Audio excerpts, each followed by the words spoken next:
We officially call this meeting of the Fan Ghouls Club to order. I'm Brielle. I'm Hayley, and this is Book Club. This is book. Welcome to Book Club. Yay! This week we talked about tandem read. Yes, last week we had our tandem read discussion. Yes. We finished up Empire of Storms and Tower of Dawn, and now we are officially diving into Kingdom of Ash. Buddy reading our way through this treacherous final book of the Throne of Glass series, and we are so happy that you are all joining us for the ride. So this is technically week 2, but it is the first week that we are discussing Kingdom of Ash. So we've read chapters 1 through 11 in the past week, and hopefully you're all reading along with us because that's what we're going to discuss today. Yes, and then at the end we'll go over our Fangirl questions. Yes, we're not sure if we're going to change them every week or if we're just going to keep the same ones. I think they'd be nice if they stayed, because then we could look back at the ones the week before and see if any of them were true or right or consistent or something like that. And it's kind of like our thing. We've come up with cutesy little names for them and everything. Oh, so there you go. Yeah. Let's keep them. That's true. Yes. Okay. So we'll go through all the chapters that we've read. Yeah. Maybe do a little baby synopsis of each chapter, discuss, and then we'll do our weekly questions at the end and share. Because we don't know each other's yet. No. Okay. And we've been good about trying to not actually talk about it. So we don't talk about anything. Well, okay, so we obviously read chapters 1 through 11, but let's not forget the real first 2 mini chapters titled The Prince and the Princess. Okay, so diving in, we have our map. I don't know why I feel the need. It's the same. Is it the same every book? Yeah. We start off Kingdom of Ash with the Prince. And we know immediately who we're reading about, because the first sentence literally is talking about him hunting for his mate who was taken at the end of Empire of Storms. Yeah, I really liked these 2 chapters just because they didn't give any information. Mm-hmm. But it was just pretty much a continuation to show that time has passed. It's a great way to do that, yeah. Before we actually jump into the story. Exactly. Yeah, there's each only has 2 to 3 pages, and there's so much emotion in both of them, and this is one of the only times we get into Rowan's headspace when he's alone and just feeling a little helpless. Both of them. Well, yeah. Because they're both warriors, they're both really tough, and they always find their way through anything, especially together. So to now have them separated and both feeling helpless, it's really sad. No. I liked it. This one was very, very short, so it wasn't much. It was kind of just depressing. And I was like, oh, this is where we're Oh, great. And I was like, okay, here we go. It was kind of like a... Everyone's been warning us. Yeah. I was like, all right, this isn't going to be fun. No. But yeah, it was barely a page. Mm-hmm. But I did like that she did both of them. Me too. And basically it's just them hoping that they could still feel each other. And they can't. And here's the one point I wanted to make about the prince specifically is exactly about that. I think you can't help but call this back to ACOTAR and how Rhys and Feyre, pretty much through the whole series, it's been a while, but from what I remember, they're always able to feel each other down the bond, even when it's super strained or they're far away from each other. That's the one thing about them as mates, is that they can always feel each other. And I think that just adds to the sorrow of this, is that he can't feel her, but he's trying desperately to call to her. Do you think it's not as strong yet because they technically haven't accepted the bond? That could be, because he didn't know. Yeah. Oh, it's so rough. Yeesh. Yeah, I think that maybe could be it, and Maeve knew that. I think I hate her, but love to hate her. She is. Oh, man. I mean, these diabolical women, Aelin included, just like these secret plans that they have. You never know who's going to one-up the next. Yeah. It's wild. But so that's why jumping into the princess next was obviously just sad. I know. Because it's even sad. It's even more sad that he's like in his bird form for this. Because I just picture him like, flying alone. Like, it's yeah, I mean, just desperately searching. And I mean, glad to realize that we knew that Elide, Lorcan, and Gavriel went with him, but clearly, there are these moments where he flies off alone, and he's like, won't stop. He's not sleeping. No sleep. Another club. Another club. Inappropriate for this moment. Okay, so sorry. But I also loved how he kind of just met Elide, and clearly when he's talking about like, I didn't think about that. He's talking about in the Prince, he's talking about Lorcan and Gavriel and their strength and their blades. He's going to need them as much as he wants to do this alone. He also needs the cunning and wisdom of his crew, and he's talking about Elide there. And I like that he has that trust in her, even having just met her. See, we were talking about that last week, though, that like there's something with her. And we'll get to that. It'd be real disappointing if there's not, because we're like really sure that there is. She is special just the way she is. She doesn't need, to be limp and dull. Yeah. Okay, the princess. Not much really happened in this one. It was just longer and more depressing. I know. I'm a sucker for. I think this is a recurring thing with her, is her repeating memory, like inner monologues, inner memories from her past or past people who mean a lot to her. Here, she keeps talking, like trying to retell herself the story of her and her kingdom, and that's what's going to try and keep herself, a la like, my name is Selena Sardothian and I will not be afraid, Sam, R.I.P. Sorry. But can't talk about it. I know that is continuing to kind of like ground her in reality, which she really needs, because could you imagine having an iron muzzle, iron gauntlets on you, in an iron coffin, basically, riding somewhere in the middle of the ocean to start? Yeah. And I think I would just be dead from panic. Yeah. It's wild. I mean, we know Aelin's been through some... But this is nuts. Crazy stuff, but wow. Part 1. Armies and allies. Yeah, that immediately told me, I was like, ooh, this is going to be a rough few first chapters. Well, yeah, I mean, it's like... it's gotten very... It's like, okay, we're getting into war. Yeah, like this is like... this first chapter specifically is very just political and war, and it's like Adian, like being all general now. And I was like, oh my God. Which I loved. Seeing him step into his... Yeah, like his rightful, like his element. That's true. He's back with his Bane. I love picturing him and like, yeah, my Bane. I love my Bane. And my Bane. But yeah, I didn't mark off, and I didn't specifically flag anything in this first chapter just because it was so like war, and I was like, oh my God. It's so war. My first note is V scared for war. I'm very scared. We're so equipped to be talking about like this kind of stuff here. So scary. And then, but it's keeping me sort of like paying attention, because I need to be better about remembering names, and especially the males in Terrazin, because it's like... That's what I just asked you the other day. I was like, wait, what's the difference of this dude and this dude? Like, I know.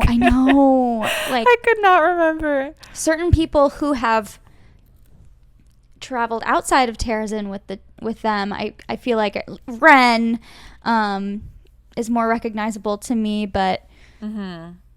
We spent more time with him. We've spent more time with him, exactly. So this first chapter is where we saw Evangeline again, though, right? Yeah, I think cute. so. It was like 2 seconds long, but it was cute to see her pop up and be like, okay, she's good. Yeah, and they also have to tell us that Fleetfoot is okay, which is so God, important. I'm like, thank God. I love that. Thank you, SJM. I know, every once in a while when she really is just like, he's good. Yeah, I know. Like, thank you. It's so great. I know. We're getting sort of the aftermath of Lysandra and her plan with Aelin and Adian's feelings about that, which are valid, but I'm also like, forgive her, please, because we love them. But they haven't had any conflict yet, so that's good. Well, this is This is quite the conflict. This is the conflict. Yeah. Which it will, I think, they'll find a way through, but I mean, it's very realistic. Like, of course, I was pissed when I read it. That was one of the first, like, yes, a lot of Selena, Aelin surprises have come up in all of these books, but this is the first one that I was like, you didn't tell me ahead of, like, I felt betrayed just like Aiden did. I was just like, no one told me. Like, yeah, it just really came out of nowhere. I thought, she'd hit us with the remainder of her surprises for throughout Empire of Storms, and nope, the biggest one of all came right before she was abducted, and then we just had to like deal with the plan as it was happening, going in motion. Yeah, which is cool. That's like, it makes me feel so much more understanding of Adian's like frustration and confusion, because we were that at the same exact time. Exactly. So I'm like, I feel like we're seeing it through him of just like, what is happening? Like, what? That's an amazing thing that Sarah J. Maas does. Sarah J. does that. She finds these moments to. She never only makes it about the one central character. Like, she has us feel through like all of these different characters at different times when it's the most important. And so Adian's like really taking the lead right now. Yeah. Because Lysandra, as much as she's playing the part, he's got to cover her ass because she can't actively play both parts. She can't fight. I mean, aside from her being herself or in Ghost Leopard form, she can't She's doing a lot of forms now, too. She is. Yeah, she has to. We're starting to see so many more. And I think she's trying to make up for the fact that she, as Aelin, can't use fire or anything like that. So I know. When is that going to start? Probably soon. Going to be a problem. Yeah, because we see a battle in this first chapter. It's right here. Yeah, I was going to say that's also like, it was weird to... Right away. This was the first, besides the actual situation with Assassin's Blade, regardless if you read it first or third, that was the only other time jump. Like, this was the first time jump we've ever had. Yeah. We're jumping into the beginning of this book.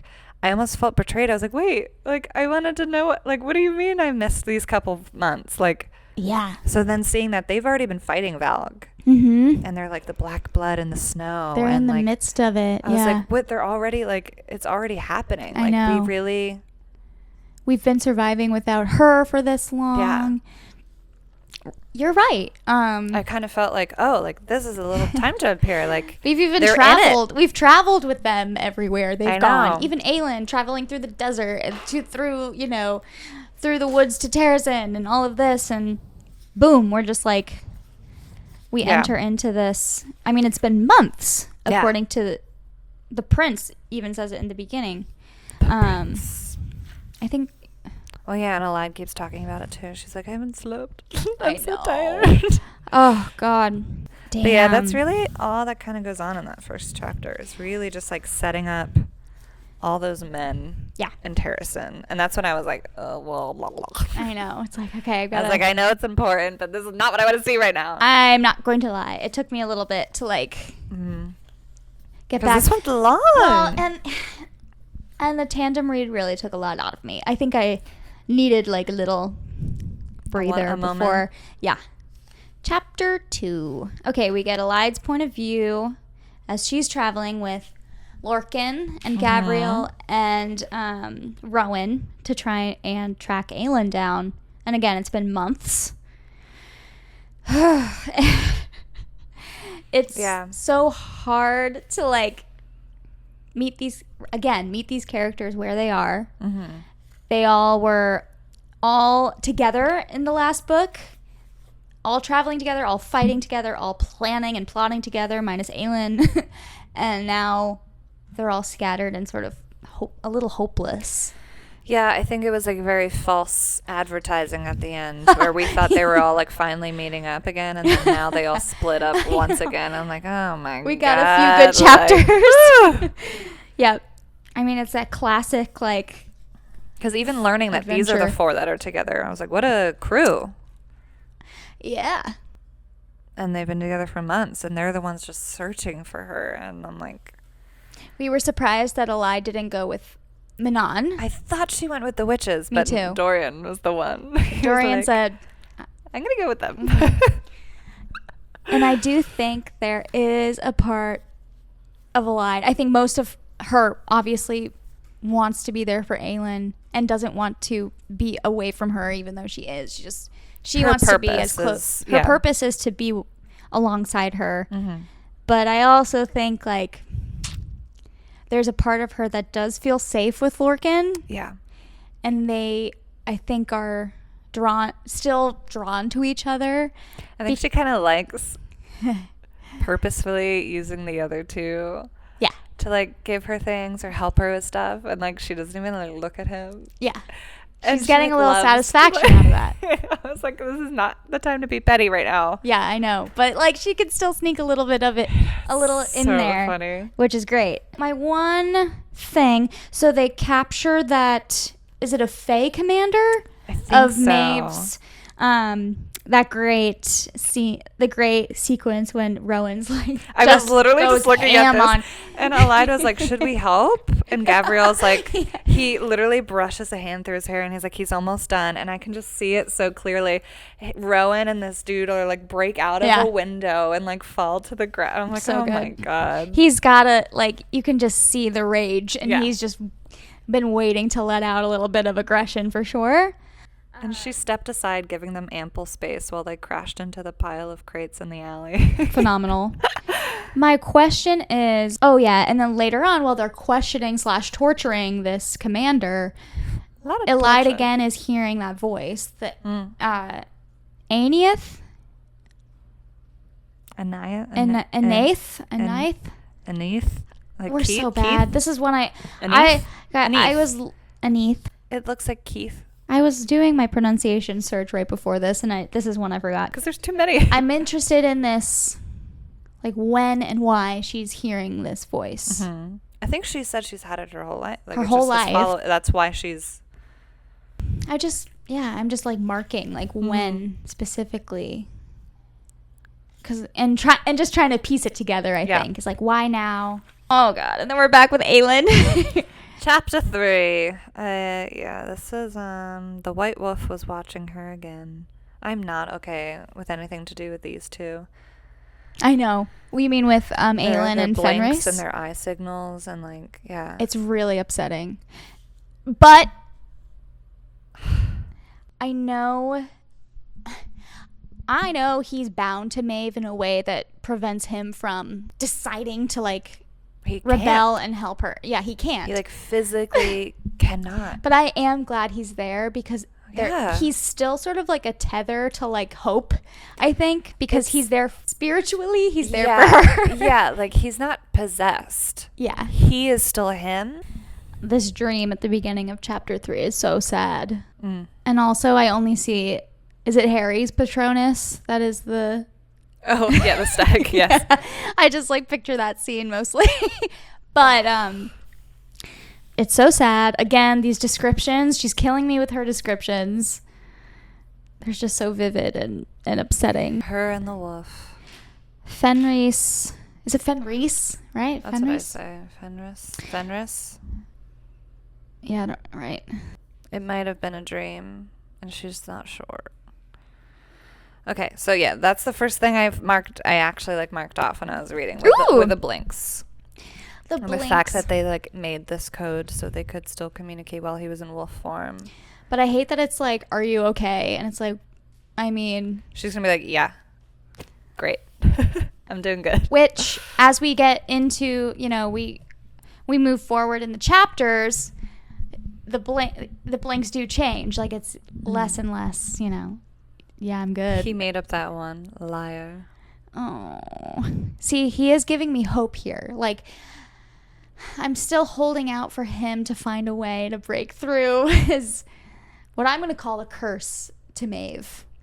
Yeah. And help her. Maeve obviously allows all of this to happen to her, and then they heal her.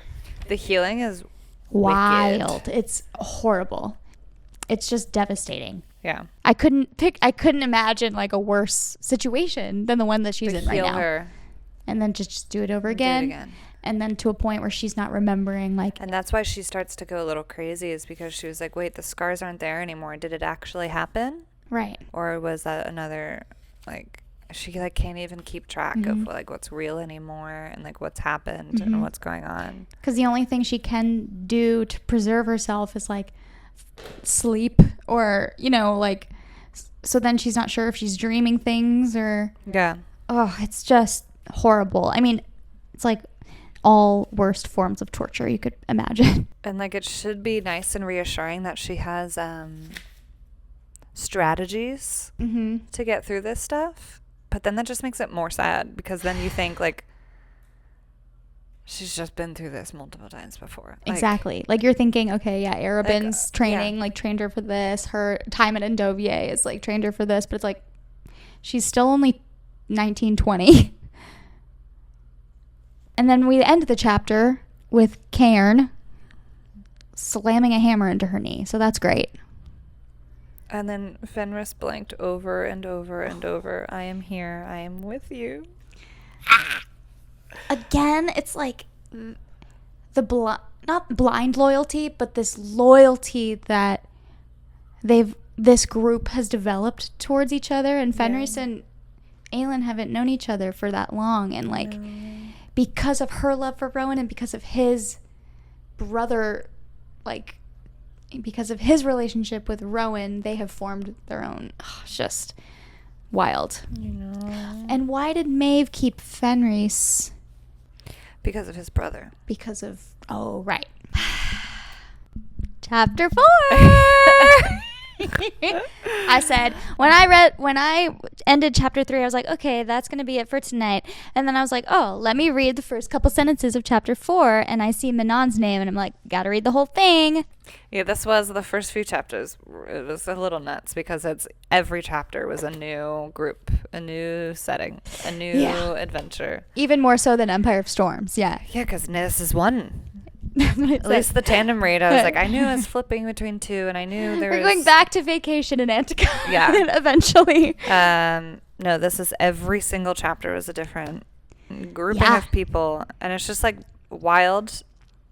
Like, I can't imagine trying to sit down and like read this book if you haven't read like, not that anyone would.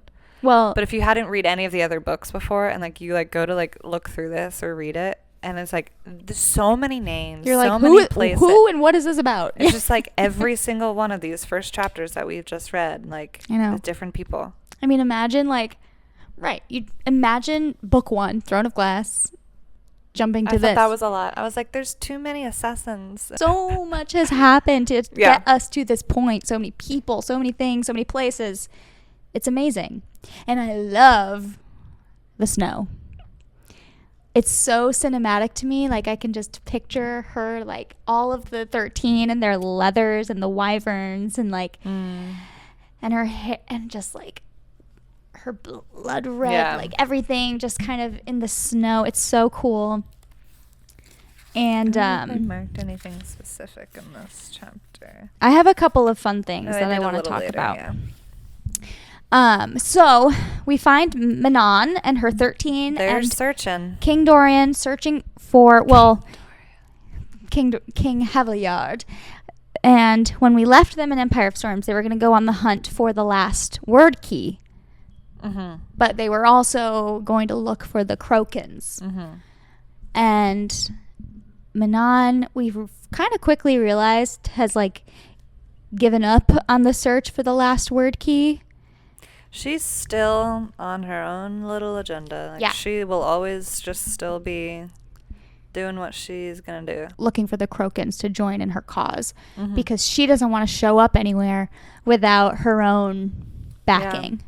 The 13 are powerful on their own, but... it's not nearly enough. But it's not enough, and she knows that. Yeah. Especially knowing she doesn't have any of the other Iron Teeth on her side, and she knows that they're powerful. Not... so, and here's my other point.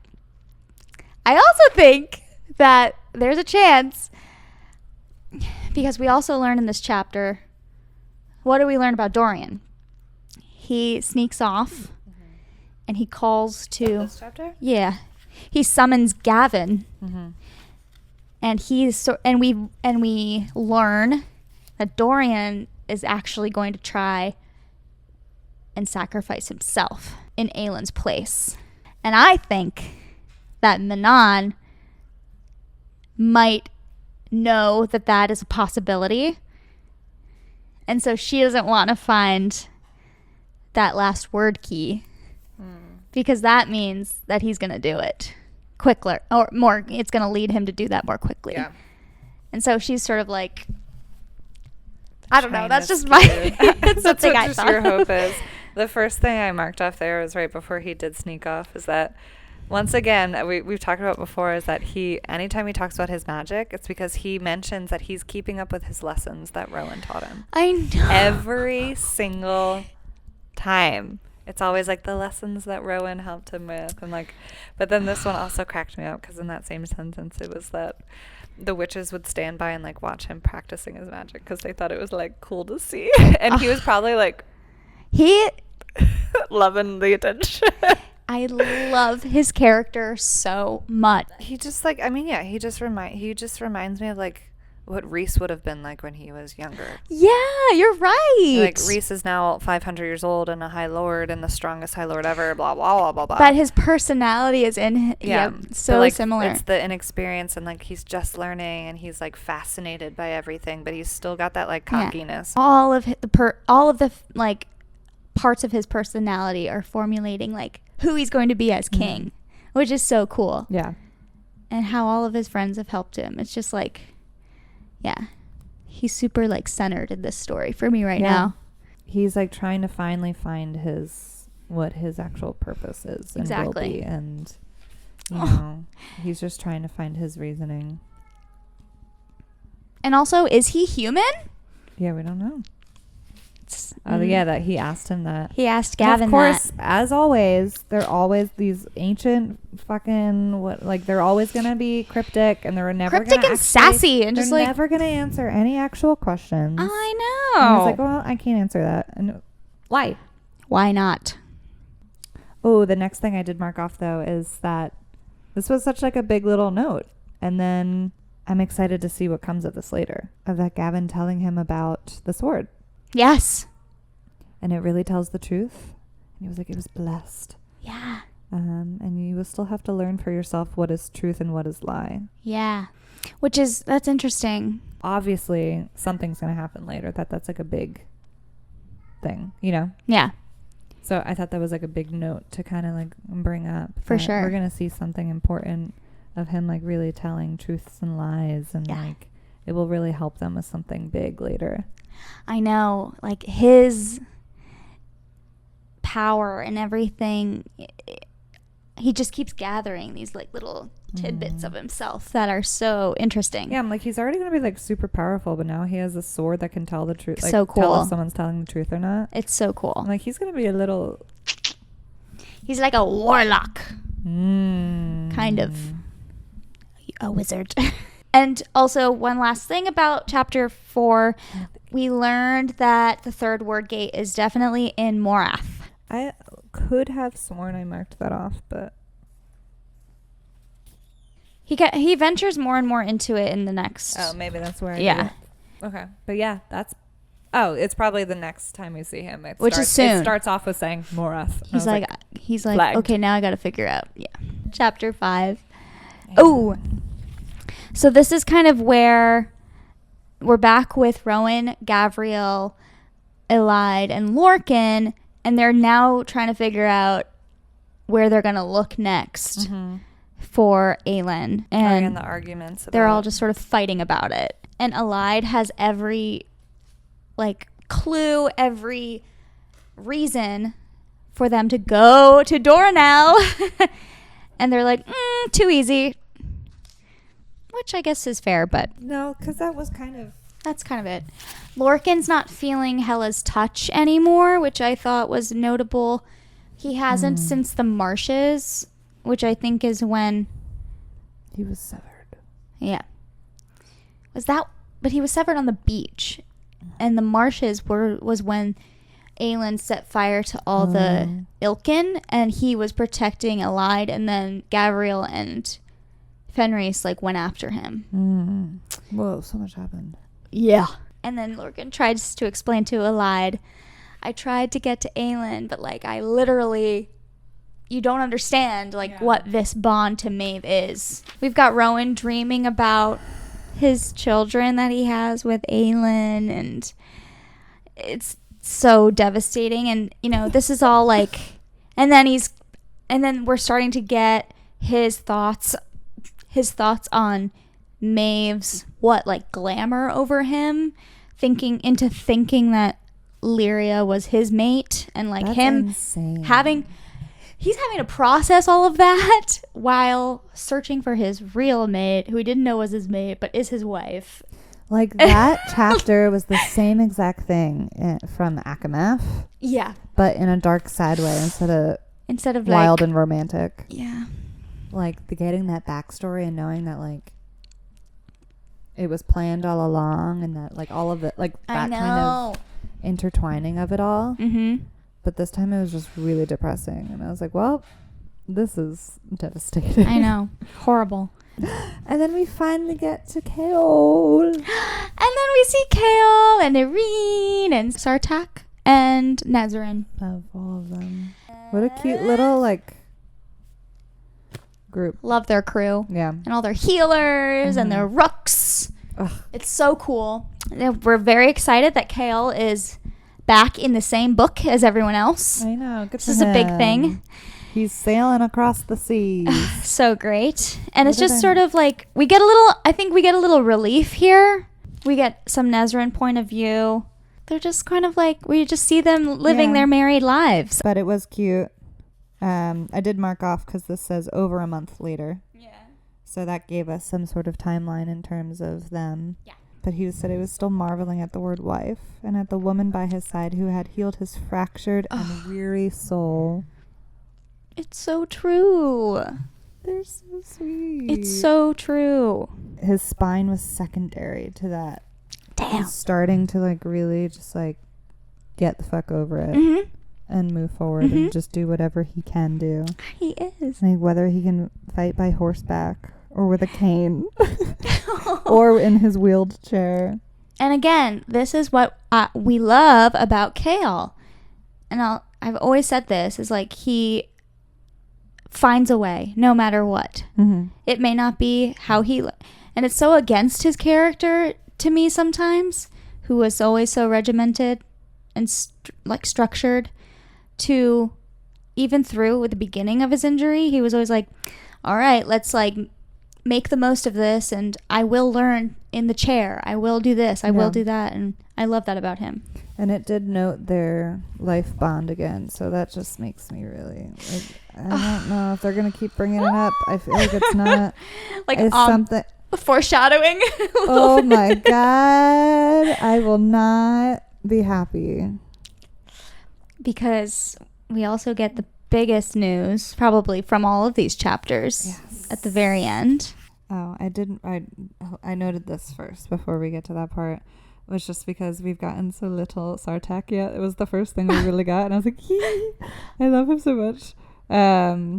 But she was just thinking how it was absurd to think of the idea of her dressed like his mother is, like with the big beautiful robes and headdresses, and that she's better suited in the Ruckin leathers. He loves it. She does too. She has said as much to Sartak many times. He laughed her off.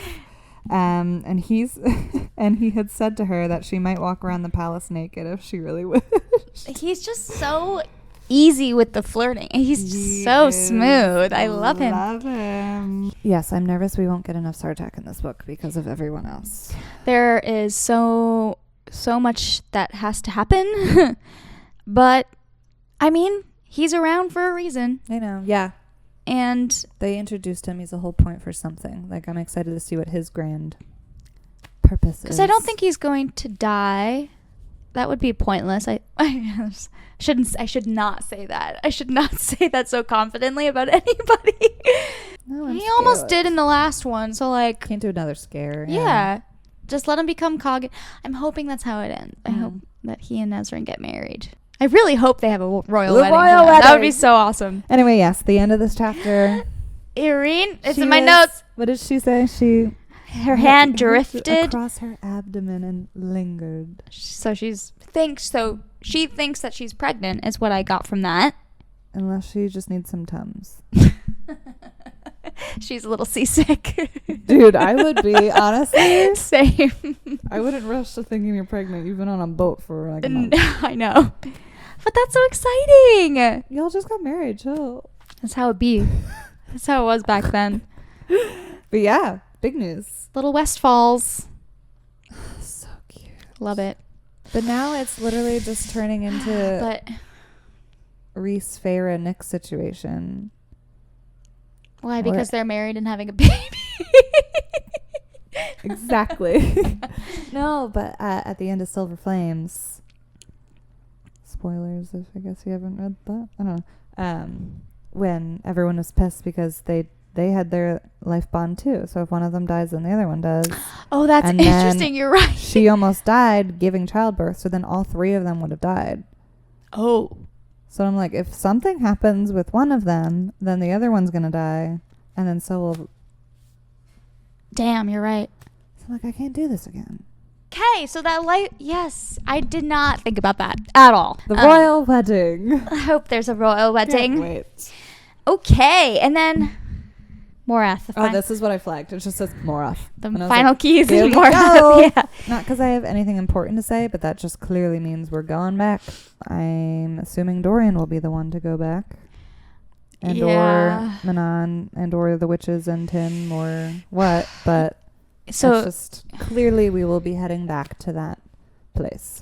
We find Dorian at a crossroads here, sort of being like, all right, was thrilled to be joining the witches on this journey, but clearly they're not as focused on finding the word key anymore, which he knew was a possibility. Mm-hmm. But I think he's leaning towards that. They're leaning towards another thing. So is he going to go off on his own? Is he going to go off on his own? He can't be alone. Is he going to try and convince them?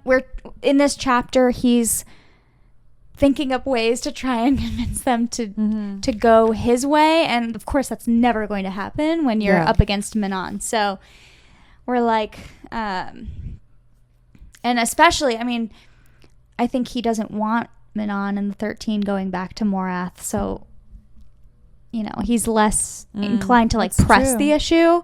I feel like it would make sense if they all went together though, because they know it. They've been there. Yeah.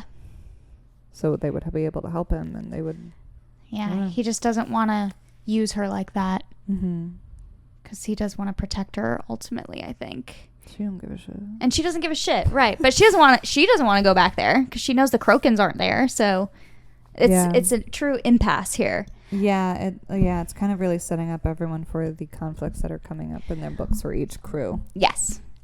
And so speaking of callbacks, because like these books are crazy with the bringing back these characters that we had totally forgotten about in previous books. The spider that Manon attacks for the spider silk to help Abraxas's wings finds her somehow. This wasn't the same spider. Yeah. The same exact one? The Stygian, is that it? Stygian spider. It's one of the words that I don't actually say in my head. The spider had found her somehow after all these months. After the thousands of leagues Manon had traveled over sky and earth, the spider from whom she'd stolen the silk to reinforce Abraxas's wings had found her, which is crazy. I thought it was one that like knew she was the one that did it or something, but I didn't know that was the same exact one. I did not. The one and only. I did not clock it. Yeah. Damn, that spider went on a journey. She went on a journey to find her. Okay. And we find out the spider's name is Serene. Hi, Good Serene. for her. Yep. She gets a cute little name. I know. It's great. And so kind of now Manon and Dorian are fighting over what to do with the spider. Obviously. We found out in Tower of Dawn that the spiders are connected to the Valk. Yeah. That was the whole thing with Sartak and Nazrin. Yeah. Yes, in the cave and everything. So it's interesting for us when we see this spider come into this chapter. We know this, but they don't yet. Yeah, and that does get confusing because this happens again with other characters down the line. But we know, and I had forgotten that they don't know. Yeah. Which aids, again, later on. But the spider kind of picked up their scent in Morath.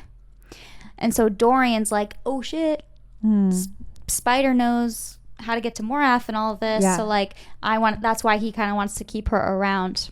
Okay, he started using Damaris for the first time. Yeah. His hand is always on the sword now. Mm-hmm. He's trying to tell if anyone's telling the truth and what. And it's crazy that he just like magically has this now. Mm-hmm. But he did say his raw power had lent itself to every other form of magic, able to move between flame and ice and healing, but to shapeshift. Might he be able to learn it too? So cool. So we shall see. Like, he can just do whatever he wants. My God. There are so many possibilities for our young king. But obviously, I guess that means he will be, because it was a very clear note. Yeah, you know? Definitely. So we'll see. I know. But then the spider's like, well, I know where the Crokins, where I can take you to the Crokins. Smart spider girl. Mm-hmm. And so Dorian and Manon have this like back and forth. And I have this quote that I loved. And he's like asserting his like authority with Manon a little bit more than usual, and she's like, "You're acting different today." And he says, "If you want someone to warm your bed who cowers at your every word and obeys every command, look elsewhere." And I was like, I love them so much. Like they challenge each other. They're just they also comfortable. And I don't think they trust each other, which makes it sexier. I love it. And then at the end of this chapter, we're seeing like Manon is like, he's hiding something from me. But then also Dorian's like, she's hiding something from me. And it's so exciting. I love it. It's exciting. And we're back with our girl. With our queen. I feel bad, but now whenever I see anything coming up about her, I'm like, I don't want to read this. I know, it's really tough. but you're sort of like, okay, maybe this is the chapter where things start like moving. I don't think she's getting out anytime soon. I know. We shall see. I know. And this is the chapter where they move her. Cairn takes her out of the box, puts a hood over her head, and they're like moving her. And I noted like I loved SJM's descriptions here because Aelin has this hood over her head, and she's trying to picture her surroundings by hearing and feeling and all of this, and you're just, the way she describes it is you're just so in it with her. This place sounds beautiful, by the way. Yeah. But yeah, I did flag the note that once the hood came off of her, she immediately recognized where she was, and she had been here before. Yep. So and I was like, it's the first marking that we've got that we know where she is. And I said, Allied was right. Gosh darn it. Yeah. This is a horrible. What happens to her in this chapter is awful. She's in front of all these subjects, and Maeve is like forcing her in front of these crowns, and Cairn, this is where Cairn like manhandles her, like is shoving her into the glass, and that was the worst. Yes, the worst thing to read. Like even the pure thought of that was enough for me. Like, yeah, crazy. I mean, we can't even get a paper cut without being like. I stubbed my toe today and I thought I was going to die. I know. It's true. Shoving your knees. And it just... And then he, like, did it hard. I mean, he's... the worst. If he doesn't... And he will die, but, like, I can't wait. Ooh, who's going to kill... Fenris is going to kill him? I hope it's I hope Aelin gets to... I mean, I hope... Aelin's really good, though, at, like, what she did with Lysandra, and she let her kill Erebin. Like... That's very true. She's not... Good point. She doesn't need that revenge for herself. She just needs to know that they got what they were coming to them. Yeah. Regardless if it was her or not. Definitely. I hope Rowan makes it, and I hope he gets a little piece, but I don't think it's about him, ultimately, as long as she's safe. Yeah. Anyway. And this is when Connell... Is it Connell? Connell? Yeah. Basically just, like, tells off Fenris. And I'm just like, F you, man. Like, you're a disgrace to our family, to this kingdom. This is so sad, you though. hoard yourself to a foreign queen, and for what? But what if she made him just say these things? Like, she literally said, I'm not telling him to say this, but like she 1,000% just could have, and then made him do this. She made up an entire life for Rowan. I don't trust the bitch whatsoever.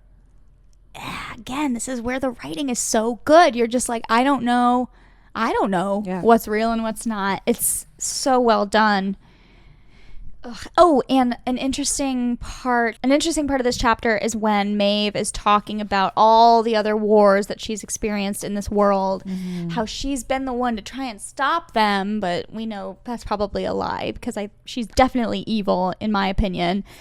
But she mentions in one of the wars all of the dragons perish. Oh yeah. And Aelin, and you read that Aelin has this like twinge of like grief for those dragons, and you're like, oh, I wonder if there's some sort of like connection ancestry like here with her fire, because Aelin's like, and Maeve, it seemed that Maeve made sure she knew Maeve was the one who, and she mentioned like the other fire creature, I don't remember the word she used.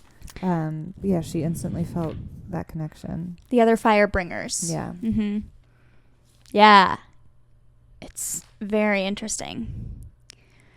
Oh, this part was so sad when she made him Fenris. Well, first of all, when we thought he was going to kill his brother, was going to kill him.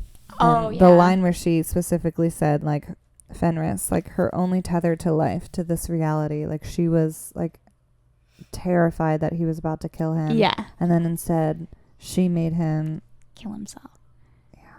Like, not only all of that, but then obviously did that in front of Fenris and made him watch. Like, his twin brother. Like, they're twins. Yeah. I know. Oh, my God. It's horrible. I mean, it just gets worse. It, like, literally won't stop. It only gets worse. I just don't want to jump back to any more alien chapters. But yet, the next chapter it's short. But the end of this one, though, when she took the glass and threw it at Maeve. Oh, yeah. First of all, I was like, there she is. She's in there. I was like, oh my God, so good. She threw it at her. And she saw black blood. Shrieks of, you little bitch. Yeah. And then she saw black blood as dark as night. And this is again where I got... But then the blood flowed red. Right. We're like... So she put a glamour on to make it look red. Exactly. Aylin's not sure if it's real or what she really saw or not. Yeah, because she's slowly already losing her mind. So she knows what she saw. Right. But yeah, she doesn't know if it's true or not. But we know that it is true. Because we know her whole ass origin story. Yeah. Thanks to Tower of Dawn. So again, everyone who hates on Tower of Dawn... There's a lot of important information in there that really helps you through this book.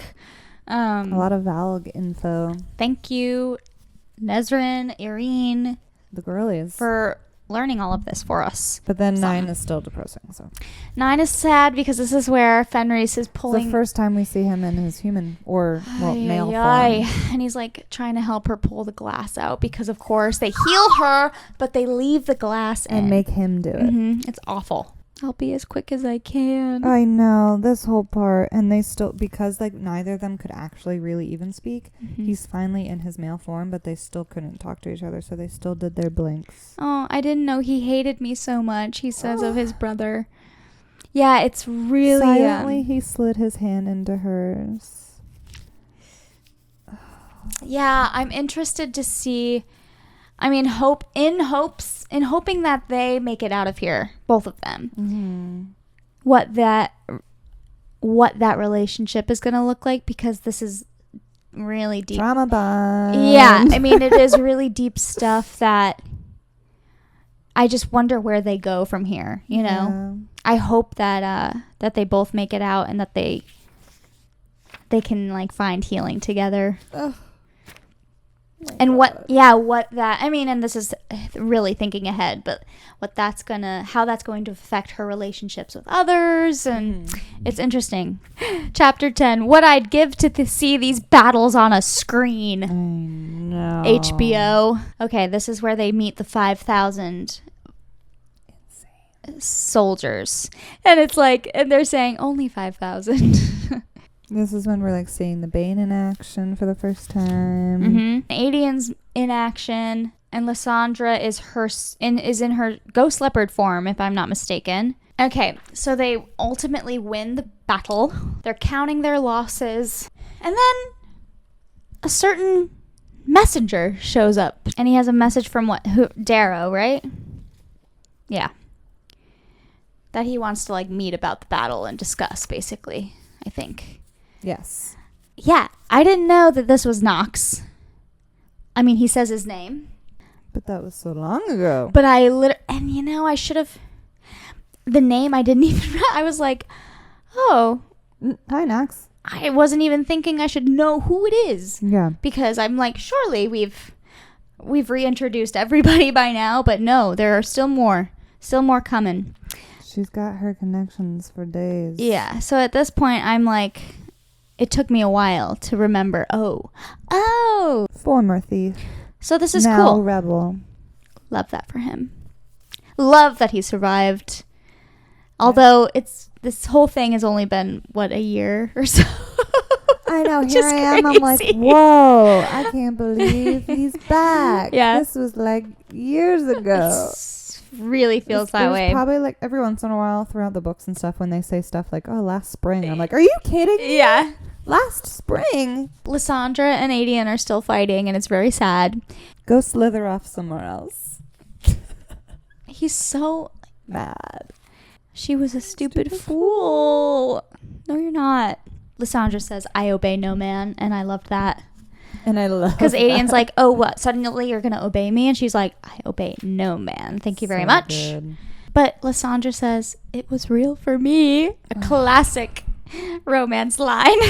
Oh, I just love that. Like, me too. Okay, so now we're on to chapter 11. Mm-hmm. This will be the last chapter for the week. And basically, we learned some troubling things on the ship that carries Kale, Irene, and the others. And we learned that Valg forces are going, or Morath forces are going to be invading Aniel, which is Kale's homeland. Old home. I can imagine the conflict here because, he feels the need to help his family, obviously, especially his mom and his brother. They all kind of decide, well, if we get there first and we can defend Aniel somehow, we can secure the Farian Gap, and then we can go inland to Terrasen and hopefully get to our friends sooner and warn them about what's coming. Yeah, I did like hear when they're talking about all this, Kale. It's always so hard for me to say. Kale. Crispy Kale. Noted that Nezrin's cool and calm voice filled the room, and she's a totally different woman than the one that went with him originally to the southern continent. Yeah. So it's just cool that they're still I like that she's still making notes throughout here to keep them it's not like they're just off in their couplings now and whatever. That they still have a special relationship, They're still partners in battle. Yeah. I mean, they have both had the same job, and they both cared for that job very, very much. And they learned from each other. And they're all each other had in Rifthold when Aelin was gone and Dorian was possessed. Well, that's what, and then right afterwards he talks about too. He's like, he still hasn't the faintest idea where Dorian went. Still every time he's gonna be like, I wonder what Dorian's doing. Where's Dorian? Oh my God, that reunion, please. I know. It's one of the main things that all I can think of. Kale clasped Hartak's hand. And then Hussar's and said thank you. But Hussar's mouth curved into a half smile. Thank us if we save your city. Will they? That was a good little cliffhanger-ish sentence. A good cliffhanger. To leave off of. It was a good 11 first chapters to really give an in-depth idea of where everyone's been in this little time jump, but also where they're all about to go. Yeah, I think so too. And I think it's been cool.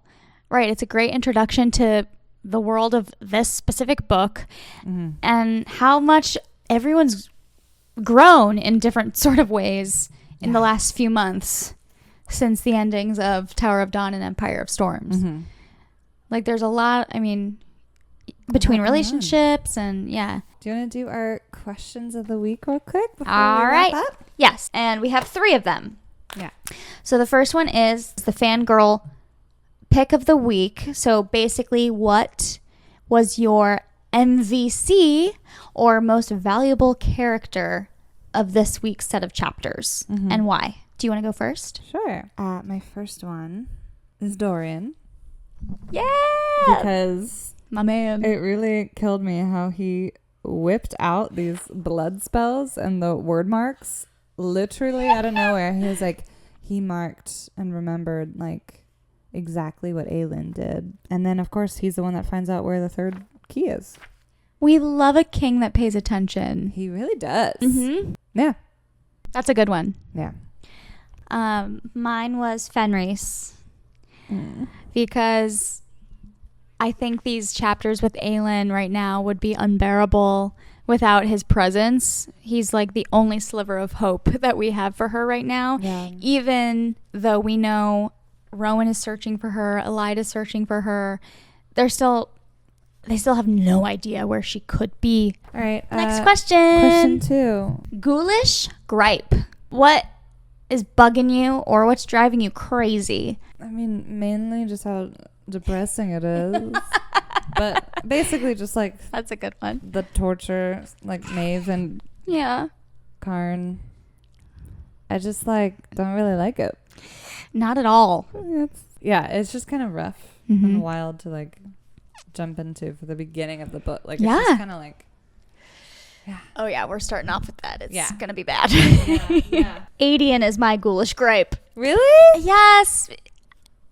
Yes, because I understand that he's hurt by what's been going down, and I know this has actually happened to Adian like probably too many times, specifically with Aelin kind of not involving him in anything. And I don't know why. Still, it's interesting, but I just want him to forgive Lysandra. Because, yes, of course. What he's doing is so bad. I love seeing him in his element and everything, but... He's the one running it.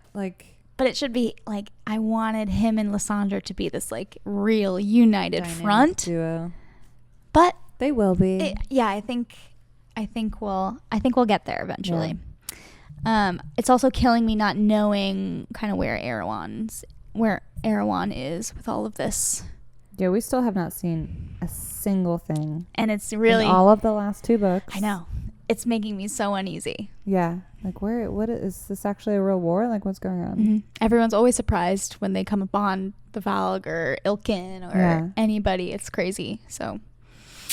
What's this gripe? Oh, my gosh. I don't know. We have Fangirl Fantasies. What are your biggest hopes for the upcoming chapters?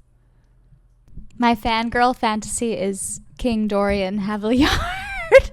Just him? Is that what you wrote? Well, I said Dorian. Just Dorian? My hope is and we kind of almost touched on this earlier, I kind of want him to go off on his own little adventure. As much as I love him and Manon together, they are my favorite, literally my favorite part of these books. I want this for him because like these past few books has been all about him learning from others and gathering his strength and his magic and all of this. And now he has all this knowledge that no one else has. Yeah. And he's got and he has power now. And this magical sword. And I think he needs to validate himself in some way to gain the confidence he needs to like fully come into himself as king. Because that would really be facing a true fear for him, having been possessed by the Valg. Jumping into Valg City. It'd be very interesting.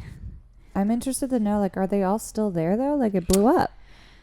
Yeah, what remains? What is Morath now? Is he still there, or where is he now? Or like, there's just no information. Yeah, I know they blew up a portion of it, so there's some still there, but I don't think there was much left. Oh, Keltine. Nuts. Maybe she's still alive. She did not. No. I don't want to bring that back up because she had a great, heroic. She exploded. Finale. Yeah. What's your fangirl fantasy? Just Aylin's escape. I know. Yes, because I want her to not be there anymore. But it's just because I don't want to read it. I know. It is insane. Yeah. Like the glass and the whole, and I don't want to see like the sad Fenris stuff. And like them being like there for each other is sweet, but it's killing. Like I can't. I know. So my fantasy is just that we get that over with real soon. I know. I'm like, we can't be having her cooped up like this forever. The whole book, I mean, I know it's only 11. We got 116 pages. I know we still have time, but yeah. I mean, it's just huge. There's so much. We got a long summer ahead of us, folks. Oh, man. Okay. All right. Oh, my gosh. So productive. Yeah, I feel good about this and loved the first 11 chapters. I don't feel good about this at all. I'm going to choose to stay positive. I did not feel good about that. And it was nice talking through it all again, reliving some not so fun memories, but we hope you guys followed along okay. And I hope you enjoyed the first real good chunk book club meeting. Yeah. Actual discussion all together, hopefully. But now we have an idea of how it can function. Yeah. And if there's anything we want to change when we go through the next chapter chunks. Yeah. And now we can actually get into preparing things ahead of time. Yes. And talking about it while we're reading it. Mm-hmm. And maybe gathering questions or notes and other people's stuff. And then it can be more of a... Send us you can comment or message or DM us. Can you DM on YouTube? I don't even know. I mean, I think we'll mostly be really corresponding and communicating, active on TikTok too. Yeah, message us on TikTok, comment on these videos. Any questions you have for the following, any club questions you want to add, we can answer. You can send your answers and we'll read those aloud. If you're afraid of any spoilers or anything, just mark it spoiler ahead of time and then we'll be able to look at them. Spoiler for the chapter it's in or something like that, or the chunk it is. Mm-hmm. Especially if you're ahead of us, that's totally fine too. And then just say back chapter 50 whatever, spoiler, and then when we get to that part then we'll get to it. Exactly.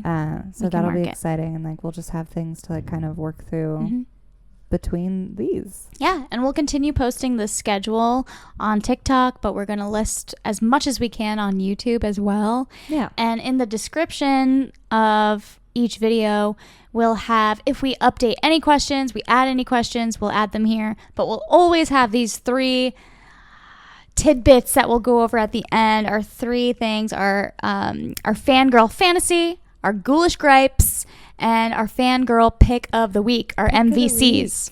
So make sure you note those down as you read the next 11 chapters. So I'm excited. Next week we will be discussing chapters 12 through 22.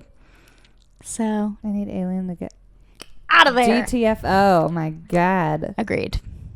But happy reading. Good luck reading. Oh, yeah. It's not going to be happy reading. Yeah. Good luck reading, and we'll reconvene next week. Okay, you ready? Say it. Wait. It was like Big Brother. I adjourned. Oh. This veto meeting is adjourned. Yeah. Ready? This meeting of the Fan Ghouls Club is adjourned. That was good. Yay. Yay. Sweet. This is our first discussion. This is our first Kingdom of Ash. Kingdom of Ash.